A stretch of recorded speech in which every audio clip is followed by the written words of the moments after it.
The Hollywood Reporter and Amazon Studio present Making the Ricardos podcast, Episode 2, The Innovator, with Javier Bardem.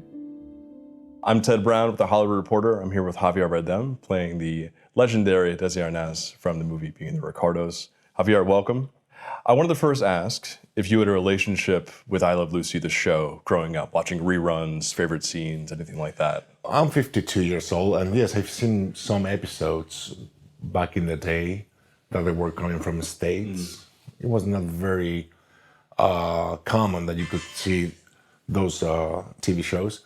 But then years before the shooting, I knew about the project and I started reading about it, about Desi and Lucy, and then I started to really get very immersed into what they meant to the world, to the arts, to the comedy sitcoms, to this couple being married and Desi being one of the best foreign persons to really make it here in the States in a big way because he was very visionary. And I was so interested in that story that I really started to read about it and watch every video, and I pursued the role.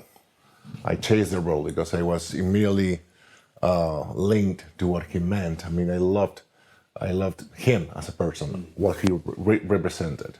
I mean, it's incredible to think about the movie takes place in 1952, and you think about a Cuban American being on television, not only just being on television, running a media company, creating these camera setups that we still use today for different television shows. How did you prepare for bringing someone who was so multi-talented to screen?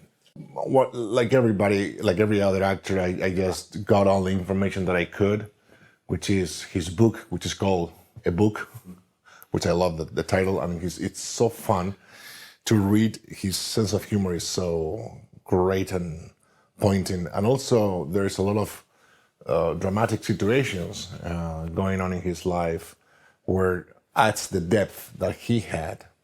And then I watch the shows, and I have access to some private taping through Lucille, his daughter, so I could listen to him privately without playing Ricardo, right? And that was very helpful. And there was a moment where you have to just assimilate everything you've learned and you've put into your body and just jump into the abyss of knowing that you are never going to be him, but you hopefully are able to grasp the essence of what he meant and what he was as a person. Absolutely. I mean, I didn't know this about Desi until I watched the movie, but he was this incredible band leader. That was sort of his initial career. And there's some incredible scenes of you playing the bongo and performing, and it was really cool to watch. I mean, what was that preparation like? How did you bring that character to the stage, to the screen? I think for me, the most important and challenging point of creating Desi is his energy. He has a very sensual and sexual energy. And sexual energy is not only about making sex. Sexual energy is something that comes from the bottom of your body, like he's a fire in your stomach that really releases through many ways. One being the music, the other being his way of putting things together and producing the show and making sure that everybody understands his vision, which it was a very unique and new vision of how to put together a show like that still today works for all the TV comedies, for all the TV sitcoms, right? This multi-camera situation where the studio audience can watch the show simultaneously. So that energy, that impulse, that heartbeat of him, relentless heartbeat of him, had to be present in everything. Even when he feels down, he doesn't give up. He was a fighter. He was a revolutionary in his vision. And also he was a very warm, loving, caring people with his dark side, as everybody has, but also with a lot of sunshine going through his eyes and madly love with his wife. No matter what happened or this thing or that thing, he was madly, deeply in love with his wife. And his goal was to protect her from everything. And that relationship with her is something that I also was very, very moved and interested in portraying, very beautifully written by Aaron Sorkin, of course, which is a man that really, the only thing that he's focusing on is to protect his wife from all these horrible things that are going against her, while at the same time, he doesn't realize that himself is a danger towards her. And I think that's one of the beautiful tension points in the movie. I mean, there is this motif where it's talking about, well, just tell them you checked the wrong box when it came to being a communist. And Desi is like, no, just tell them you checked the wrong box. That's how this goes away. But Lucy's like, no, I didn't do that. You're protecting me from these things that I don't need to be protected from. Mm-hmm. That tension and that sort of contrasting, I want my wife to be very successful. She's so talented. I love her so much. But also that instinct to protect is really complicated to bring to the screen. I wanted to ask you said that this is sort of an appealing part of the script. I wanted to ask how you brought that to life. Mm-hmm. I guess the first thing is to have the material. Yeah. Aaron Sorkin is the best writer out there. I don't know if he's the best, but he's for sure one of the best in the world. So when you have that material as an actor and you see those dialogues and situations and scenes that he creates, there's a lot of clues for you as an actor to follow that he has worked so intensely and so consciously about creating a character, a behavior through those dialogues that you just have to follow those leads into the character that he portrayed on the page. That being said, when you have good material, it's a challenging thing because it really demands a lot of commitment in the sense that you better prepare yourself because that great material that you have, it really explores many, many, many layers in one scene. The relationship, the professional side, his personal demons, many things are involved in one conversation because it's so well written. So the way you prepare to that is to really work closely with those dialogue and that director and your colleague, in this case, Nicole, and try to figure out what's the conflict in the scene and what is each other trying to achieve from the other. And without losing the essence of those characters. It's funny because Nicole and I said that we jumped into the movie so rapidly because it was COVID time. There were no rehearsals. We couldn't have almost any time to meet each other personally until 3 days before shooting. And it's funny because I haven't met Nicole or she hasn't met Javier. We were just in the roles. And it's like we didn't even have time to sit down and, hey, how are you doing? What do you think of this? What do you think of that? It's like we had to relate each other from the character from the very first moment. We're Desi and Lucy from the get-go. Absolutely. And I'm trying to figure out how to create that chemistry from the characters, not from the actors behind the characters.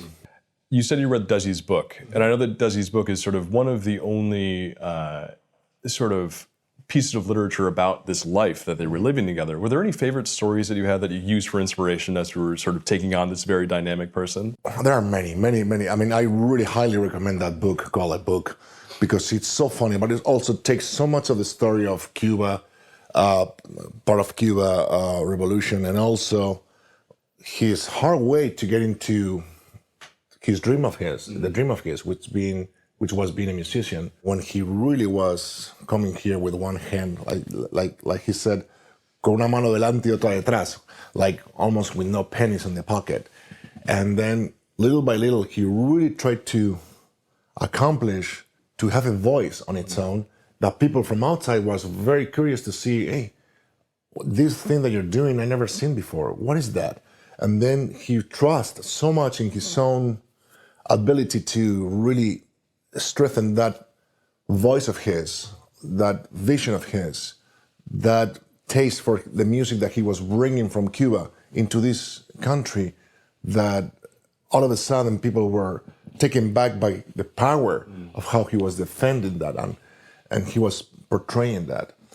And the journey of him is a journey of I don't know, tenacity, and also intelligence, very intelligent person, without giving himself too much importance, with a strong, beautiful very powerful sense of humor and sense of self-criticism, which is a very, I think it's a sign of wisdom.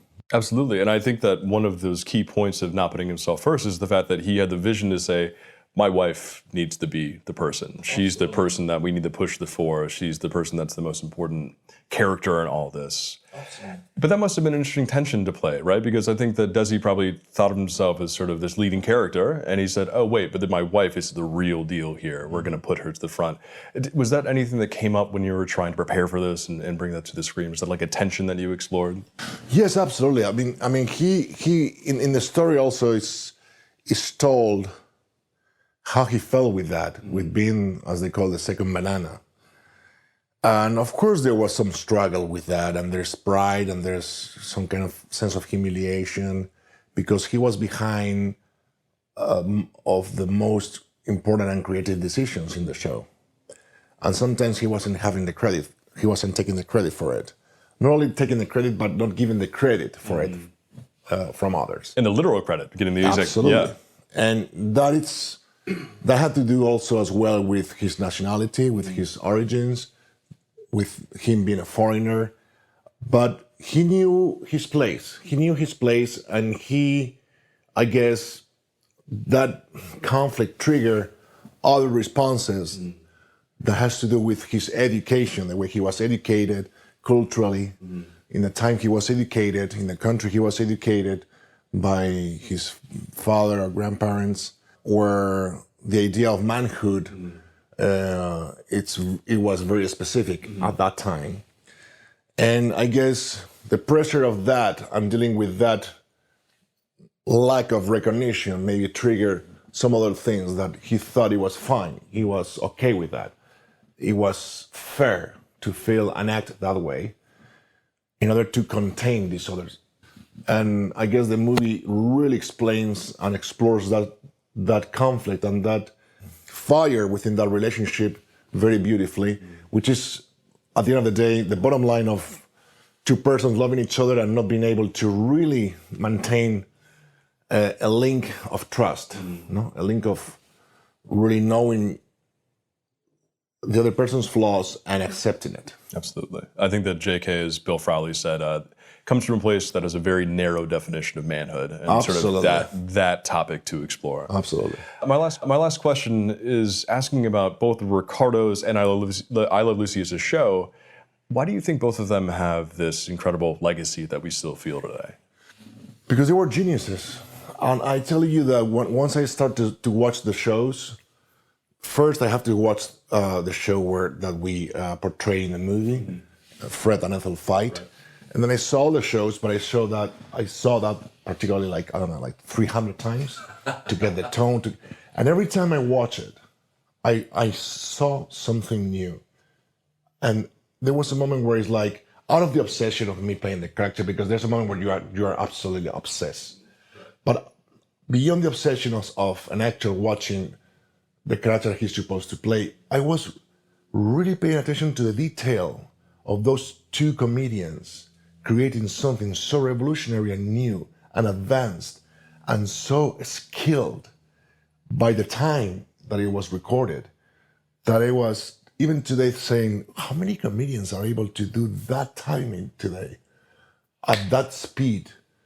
I don't know how many. I mean, those situations, that way of expose themselves, their privacy, publicly, and make fun of it.